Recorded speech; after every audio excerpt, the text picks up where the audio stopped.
Ever since I first stepped through the door behind me as Prime Minister, I have striven to make the United Kingdom a country that works not just for a privileged few, but for everyone, and to honour the result of the EU referendum.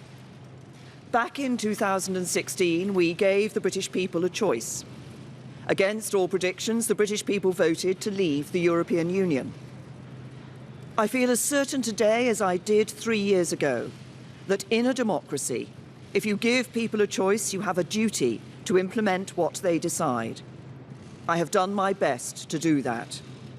I negotiated the terms of our exit and a new relationship with our closest neighbours that protects jobs, our security and our union.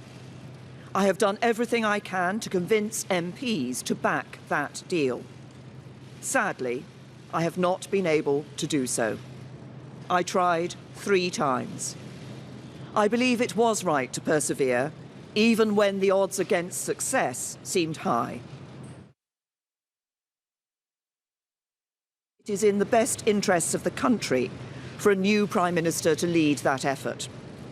So I am today announcing that I will resign as leader of the Conservative and Unionist Party on Friday the 7th of June, so that a successor can be chosen. I've agreed with the party chairman and with the chairman of the 1922 committee that the process for electing a new leader should begin in the following week.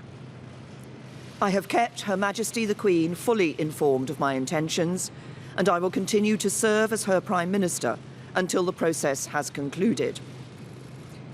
It is, and will always remain, a matter of deep regret to me that I have not been able to deliver Brexit. It will be for my successor to seek a way forward that honours the result of the referendum. To succeed, he or she will have to find consensus in Parliament where I have not.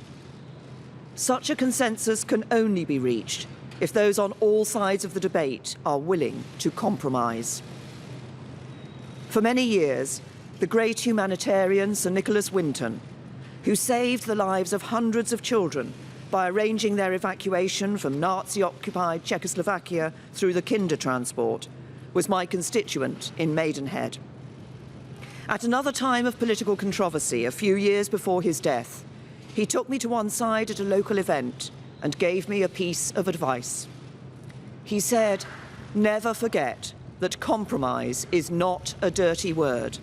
Life depends on compromise." He was right. As we strive to find the compromises we need in our politics, whether to deliver Brexit or to restore devolved government in Northern Ireland, we must remember what brought us here. Because the referendum was not just a call to leave the EU, but for profound change in our country.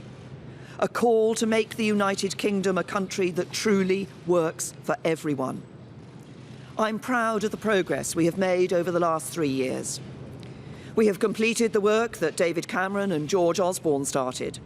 The deficit is almost eliminated. Our national debt is falling and we are bringing an end to austerity. My focus has been on ensuring that the good jobs of the future will be created in communities across the whole country, not just in London and the South East, through our modern industrial strategy. We have helped more people than ever enjoy the security of a job. We are building more homes and helping first-time buyers onto the housing ladder, so young people can enjoy the opportunities their parents did. And we are protecting the environment, eliminating plastic waste, tackling climate change and improving air quality. This is what a decent, moderate and patriotic Conservative government on the common ground of British politics can achieve, even as we tackle the biggest peacetime challenge any government has faced. I know that the Conservative Party can renew itself in the years ahead, that we can deliver Brexit and serve the British people with policies inspired by our values. Security, freedom and opportunity. Those values have guided me throughout my career. But the unique privilege of this office is to use this platform to give a voice to the voiceless, to fight the burning injustices that still scar our society. That is why I put proper funding for mental health, at the heart of our NHS long-term plan. It's why I'm ending the postcode lottery for survivors of domestic abuse. It is why the race disparity audit and gender pay reporting are shining a light on inequality, so it has nowhere to hide. And it is why I set up the independent public inquiry into the tragedy at Grenfell Tower, to search for the truth, so nothing like it can ever happen again, and so the people who lost their lives that night are never forgotten. Because this country is a union, not just a family of 4 nations, but a union of people, all of us.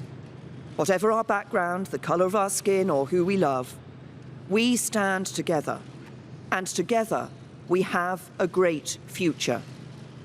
Our politics may be under strain, but there is so much that is good about this country, so much to be proud of, so much to be optimistic about. I will shortly leave the job that it has been the honour of my life to hold. The second female Prime Minister, but certainly not the last. I do so with no ill will, but with enormous and enduring gratitude to have had the opportunity to serve the country I love. Well, a very emotional Theresa May announcing her resignation as Prime Minister.